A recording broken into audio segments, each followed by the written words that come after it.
First DLC offering is called First Strike. It releases February 1st. It has 5 new levels in it, 4 brand new multiplayer maps, as well as a zombie level called Ascension.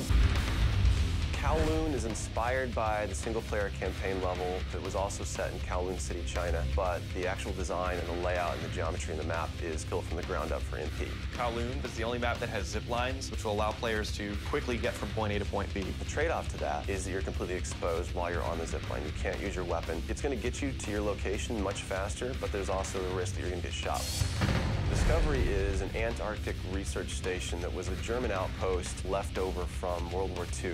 The 2 sides of the map are divided by a deep chasm. You're always kind of fighting for control over that crossover from one side of the map to the other. My tips for Discovery is really just learning the layout of the map, understanding how that chasm can impact the flow of the gameplay, and always being conscious of the exposure that you have to long-range weapons. You might be on a snow bridge and somebody throws a grenade, which collapses the floor around you.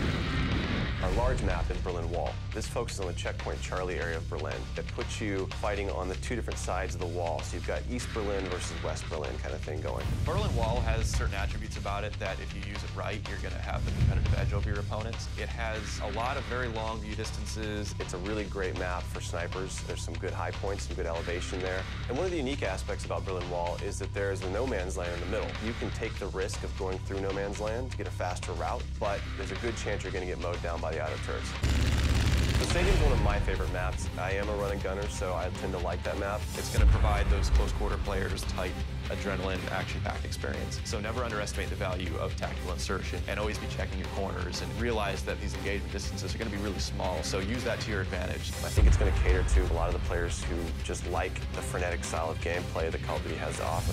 One of the big agendas with this map pack is we're going to listen to the feedback that people have been giving about all the maps they've been playing with the release of the game. They want more verticality, more sniper opportunities. They really love the interactivity that we did. These are components that we're going to bring back in a pretty big way in the first DLC offering. First Strike is going to be available February 1st for 1,200 Microsoft points, and it'll be available on Xbox 360 first.